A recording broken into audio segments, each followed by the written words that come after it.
Hi, I'm Teresa Baglietto, host of InShock Radio. Like many of you, I have faced my share of challenges. From cancer to job loss, divorce to financial hardship, you name it, I have experienced it. This podcast is about overcoming life's toughest moments and finding the courage and strength to keep going. So tune in to unleash your inner strength and discover how to move forward, no matter what life throws your way.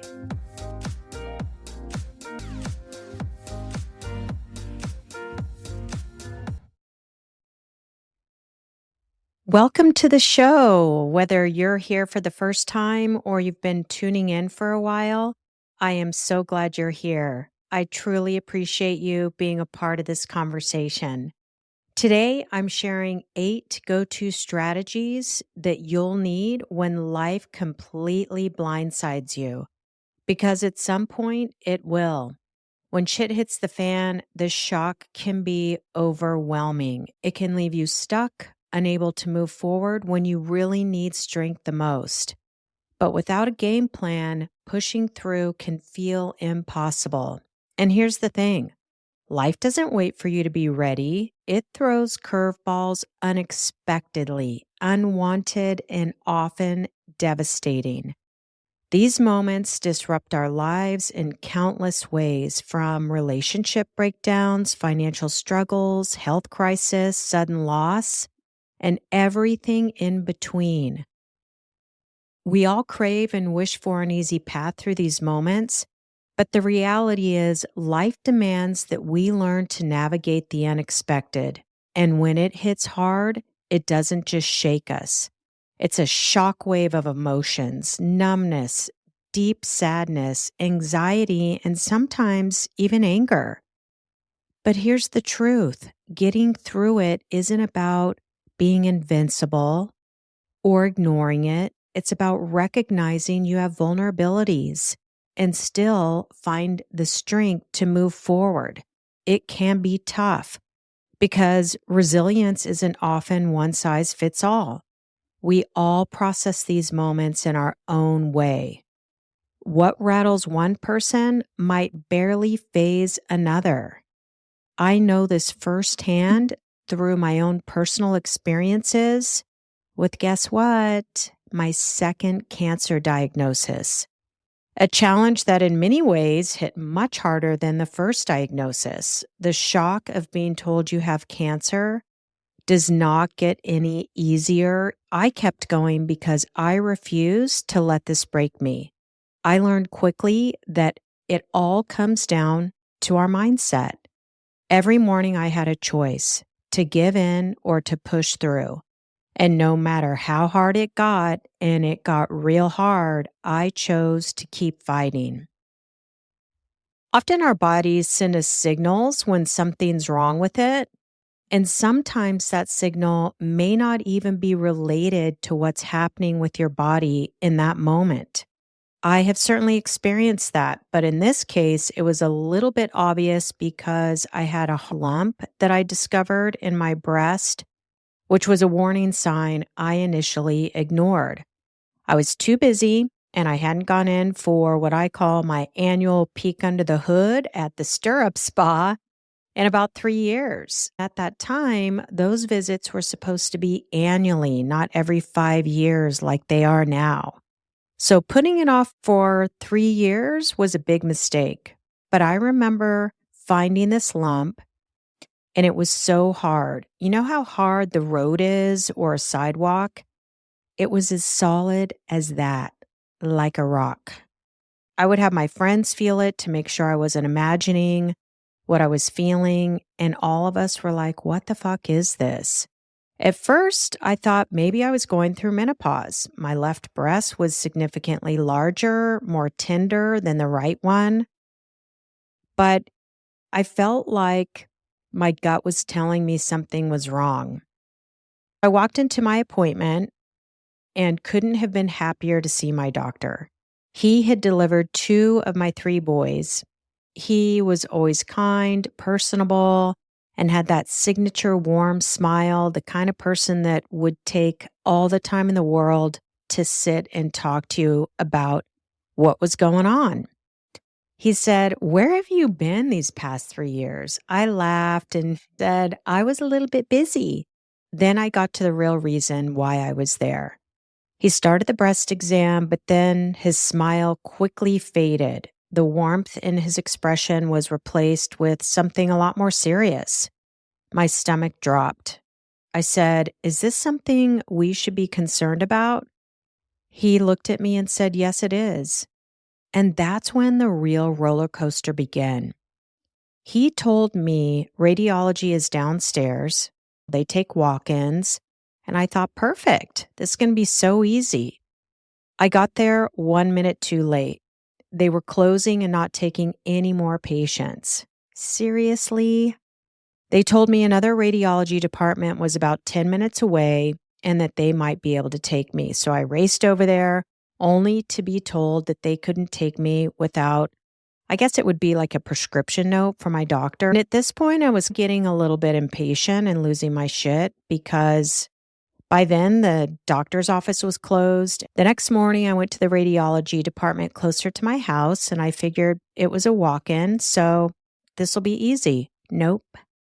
They didn't take walk ins and claimed they hadn't received anything from my doctor. I finally got a hold of my doctor. The paperwork was submitted, and I had to wait another day before I could get in. I finally got in for that mammogram, and it was painful because of the swelling I had in my left breast. They squeeze your tits so hard, they want to flatten it out like a pancake. It was extremely uncomfortable. They finished the mammogram and asked me to hang out for a second. And when they came back in the room, they said, "We're going to do an ultrasound." Okay, that's fine. After the ultrasound tech finished the scan, she walked out of the room, came back with a radiologist. These are the doctors who actually read your images. She looked at me and she said, "We're going to ask you to take a break." I'm like, "Take a break from what?" She said, "Go grab some lunch because we're going to do a biopsy. And maybe you should have a glass of wine while you're at lunch." I thought, are you serious? That caused me to freak out. I knew something serious was going on. Fortunately, I had a friend with me. So she and I hopped in the car and headed off to one of our favorite restaurants. The entire time we were talking about, holy shit, I may have breast cancer. I've never been to an appointment that has turned into 3 separate tests. We sat at the bar when we got to the restaurant. We were chit-chatting with the bartender, telling her everything that was happening, all of our speculation. She was trying to calm us down, and she poured me 2 glasses of wine, which I had no problem drinking. We got back to the hospital, and I was feeling much more relaxed. They first inserted a marker where the tumor was. This was going to help guide them through the biopsy.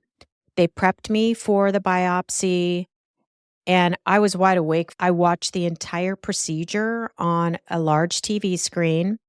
They inserted an extremely long needle into my breast that sunk into the tumor where they took a little bite of it so that they could test it. When the biopsy was finished, I asked when I would get the results, and they said it would be a couple of days. Oh shit, more waiting. The waiting was really agonizing. Every hour felt like an eternity. I couldn't even sleep that night. The next morning, I received a call at about 7:30. "You have breast cancer." My world stopped. My mom had breast cancer. My grandmother had breast cancer. I convinced myself that's why I have it. I did have a load of genetic tests run to determine if my breast cancer was genetic. All those tests came back negative.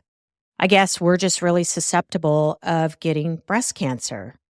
The next few weeks were really a blur of appointments. It was literally one appointment after the next. Lots of tests, seeing different doctors, having to make decisions on what my options were. And I finally decided I was going to have a double mastectomy. For those of you who don't know what a mastectomy is, Let's just say I asked them to blow my tits off my chest and replace them with bolt ons, which most people call implants. I made that decision because it had a higher success rate of no recurrence. While it might seem drastic, my mother got a recurrence. It was in her ovaries. And I thought, if this lowers my chance, I'm going to get them blown off. The surgery was intense. They removed my breasts, took out 4 lymph nodes, and inserted tissue expanders. They first tested the lymph nodes to see if the cancer had spread. They inserted the tissue expanders, which help stretch out the skin after they remove your breasts to make room for the implants. I woke up in my hospital room with 4 grenades. They are the drains that are hooked into your chest for everything to drain into, and they were strapped to my stomach. I was so scared because I couldn't breathe right when I opened my eyes. The weight of all the drugs that they had pumped into my chest to numb it for the 7-hour surgery felt like a cinder block sitting on my chest. Recovery was tough. Breathing was very difficult, like I was suffocating. And the drains were a constant reminder of what I had just been through.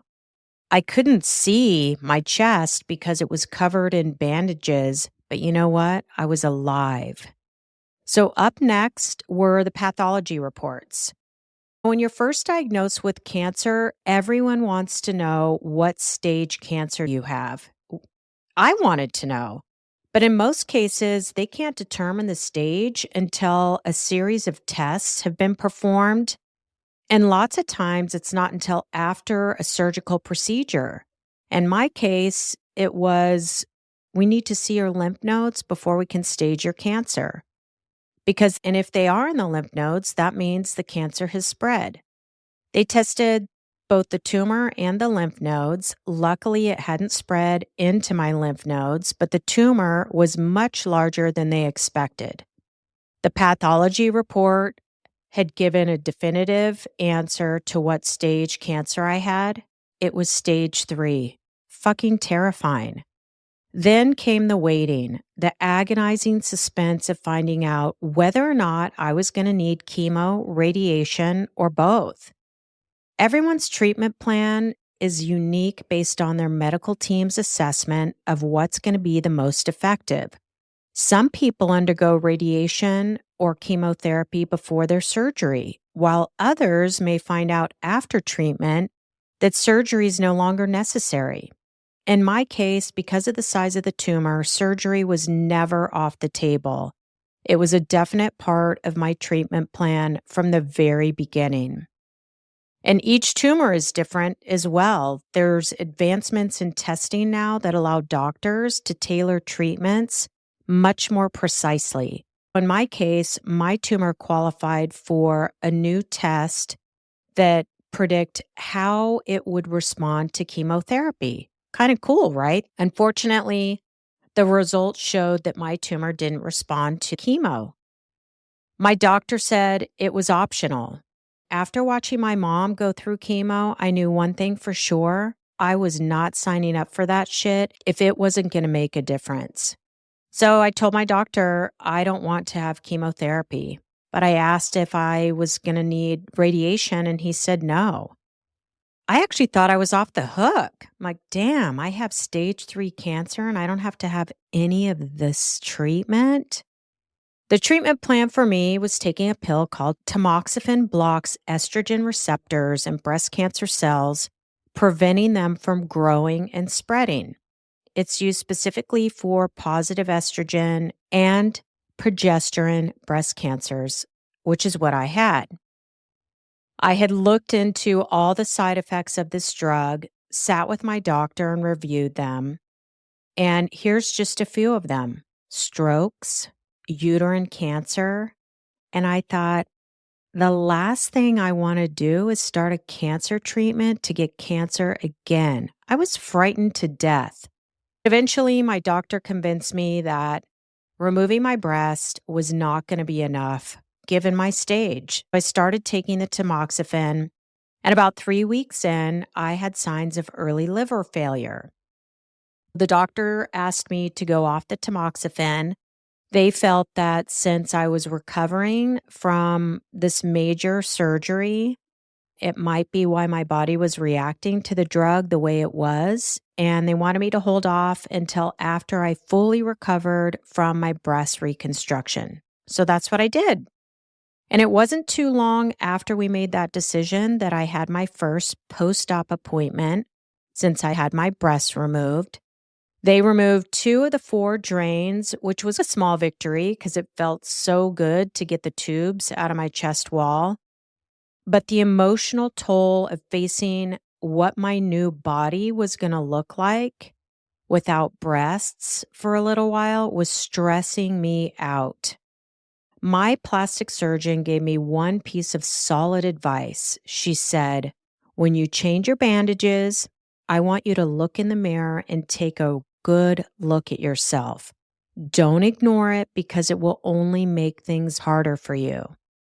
Seeing myself without breasts for the first time was brutal. Imagine that. That moment hit so hard for me. My cousin was with me. We stood in front of a mirror. It was time to change the bandages, which she helped me with. And as soon as those bandages came off, I completely fell apart. I was a basket case. And this was just the beginning of a very long road to reconstruction. During the 7-hour surgery, they had placed tissue expanders into my chest, which I mentioned. They're essentially deflated airbags underneath my skin. This was the first step in rebuilding my breasts. The expanders are designed to gradually stretch the skin to make room for the implants. I remember during that first appointment, I was so fascinated by the process of the expanders getting filled. We started calling it the filling station. They would insert that needle into the tissue expander to pump in the saline, and that's what helps stretch the skin. I got to watch my chest slowly take shape again. As the weeks passed, the fills became a lot more intense. The skin was stretching, and the pain became a bit unbearable because every time they added more saline, my skin stretched even more and got really taut. This took place over a period of 14 weeks. By week 14, I was in bed for 3 days after the last filling. I was completely wrecked, physically and emotionally. Some days I could push through, and other days it was complete trauma, and that's what it felt like after this last fill. The entire process of diagnosis to nipple reconstruction and 3D tattoos took about a year. My nipples couldn't be preserved because the tumor was too close to my skin, so they had to remove them. I chose to have nipple reconstruction as they were stretching out the skin before they did the implant exchange. They used some of that extra skin to create the nipples. And after that healed, I had 3D tattoos to create an areola. I have to tell you, they look really natural. I was quite surprised. There's a lot of people who get these areola tattoos. The artist had me bring in a picture of my breasts before I had the surgery. And yes, I did take a picture before surgery because I knew I was getting them blown off and I wanted a photo of mine just to preserve my original breasts. Anyway, 3 surgeries later, countless highs and lows. I really had no idea how long this whole process was going to take. Doctors don't come forward and say this entire process is going to take close to a year. And in some ways, I think that was okay because I was able to keep relatively positive. I had these appointments, and that's really what kept my mind focused is, okay, we've got another appointment at the filling station. On this date, we're getting the implants put in. On this date, we're getting nipple reconstruction, etc. But as I've talked about before, having my friends around made a huge difference. When you're surrounded by family and friends over that period of time and people are trying to lift you up and make you laugh, how can you not keep a positive attitude? We all need that human interaction. No matter what life throws you, you have to believe that you're going to get through whatever it is. I believed I was doing all the right things to battle this out and that I would make it to the other side. I had 3 boys counting on me, and that was part of the fight as well. There were some really tough days. I did feel depressed. I had days where I cried. But nonetheless, there were also days where I was laughing on the couch with friends. Believing you will overcome the turbulence is really what saves you when you're going through this heavy shit. Truly, if you convince yourself you're defeated, the universe listens and it meets you there. But if you hold on to hope, if you stay as optimistic as possible, even in those tough moments, and you give yourself permission to break down, you can create space for more joy. I am a huge believer in the law of attraction and the power of manifesting. No matter what challenges come your way, keep your energy focused on getting through whatever it is. We're all capable of facing life's toughest moments. I have been thrown more curveballs than I can count. Here are just a few. 5 years after beating lip cancer, I was diagnosed with breast cancer, the story I just shared. And 5 years after that, breast cancer again. And I had already blown my tits off, remember? What the fuck? It did not prevent a recurrence. Then came 3 months of radiation 6 times a week to treat the second breast cancer that had spread all over my chest wall. It came back with a vengeance. And just months after that breast cancer diagnosis, they discovered I had melanoma. The shit just kept coming. And in between all of that, I had 2 brain aneurysms and had brain surgery. Brain aneurysms are like a bomb waiting to explode in your head. And mixed in with all of that, I had a couple of strokes. People, the house was on fire. And I survived all of that, which clearly I did because I'm here talking to you. And we know one thing for sure. Resilience is something that you build. The more shit you go through, the more resilient you are. That doesn't mean that when something shocking comes your way, it's going to be a walk in the park. It won't be. It will be hard. It will test you. That's when you have to dig deep and be resilient. Life is not a bowl of cherries. The longer that you live, more stuff is going to happen. And if we all get comfortable with that, it helps make these blows just a teeny bit less impactful, just a teeny bit less. But listen, every challenge strengthened my resilience. It pushed my perseverance to the limit, and it forced me to keep moving forward. You know, when you're out on a run or maybe you're at the gym and you just feel like you don't have anything left, but there's this other side of you that's 5 more reps, or if I could just run to that stop sign, I'll take a break. That's what this is about. You have to push through even when you want to curl up in a ball. I'm here to share these 8 strategies. It's not just what we go through that defines us, it's how we face it. Don't we all want to be recognized for those moments when we give our best? Yes, we do. We want that pat on the back. We want someone to verbally tell us that we did an outstanding job. But what is more rewarding than proving to yourself that you can overcome a truly difficult, shitty situation? You can give yourself a pat on the back. and say, I fucking did it. So let's get into the 8 strategies that will help guide you through these tough moments. Number 1, trust your instincts. Your gut knows more than you think, whether it's a health situation, a relationship, a major life decision. Listen to that inner voice. I ignored that warning sign once, and it could have cost me my life. Imagine if I blew that doctor's appointment off. If something feels off, don't brush it aside. Number 2, take action. Do something about it. Advocate for yourself. No one is going to save you. No one is going to do it for you.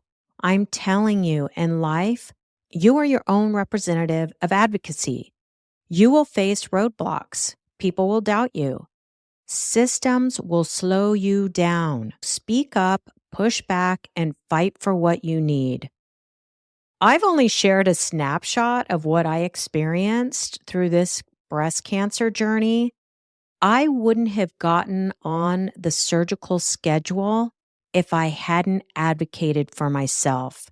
I've got a book in the making. The details will be in there, but let's stay on track. Number 3, build your support system. You don't have to do anything alone. I don't care what that tough thing is. Ask for help. Life isn't meant to be tackled solo. Don't be tough or stubborn. God knows I was once upon a time. Find your people, the ones who lift you up, whether it's family, friends, mentors, a therapist, or even an online community.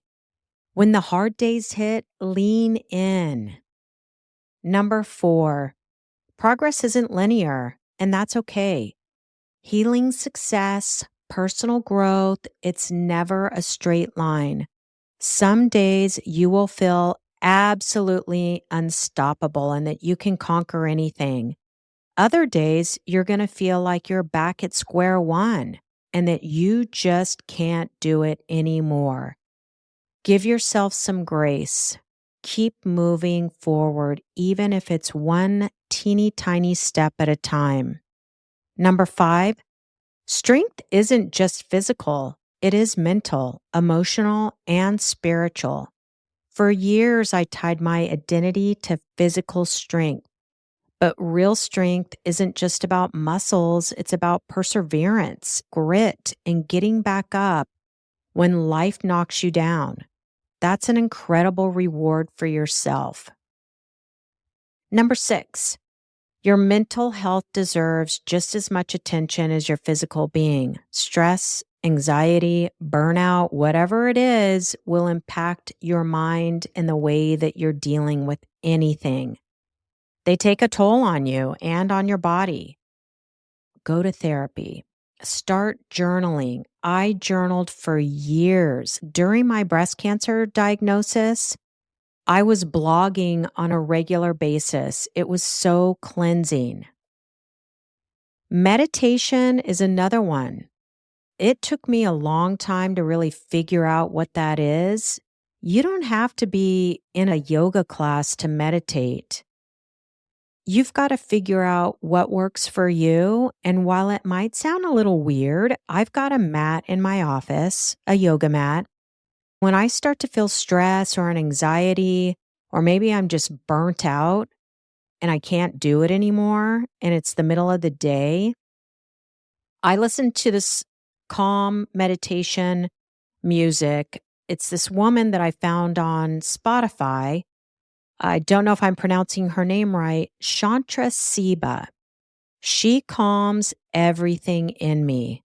So I lay on my mat, I close my eyes, I take a lot of deep breaths. I'm not even sure how long I do it for, but I wait until I feel like my heart has stopped racing or that I've re-energized myself. It's usually not more than 5 minutes. My mind has reset and I can jump back into whatever it was that I was doing before. So whatever helps you process, make it a priority. You would be shocked how much meditation can impact you. And you can do it anywhere. Number 7, control what you can and more importantly, let go of what you can't. So much in life is out of our control. Other people's actions, unexpected setbacks, the timing of things, the way people respond or they don't respond, that's out of your control. Focus on small wins, celebrate the progress, and stop carrying the guilt over things that you just can't change. And finally, number 8, resilience is a skill. Every challenge helps us build more resilience. It's like a muscle, it gets better. You'll look back someday and you're going to say to yourself, holy shit, I made it through something that I thought was impossible. That's how I got through. The breast cancer diagnosis was an entire year-long battle. That's a long time when you think of the daily things that occur when you are fighting cancer. Be good to yourself. And for those of you who've been through some heavy shit lately, I would love to hear from you. DM me on Instagram at InShock Radio or leave a comment on this podcast. Let me know how you're feeling. Let's continue this conversation together. Until next time.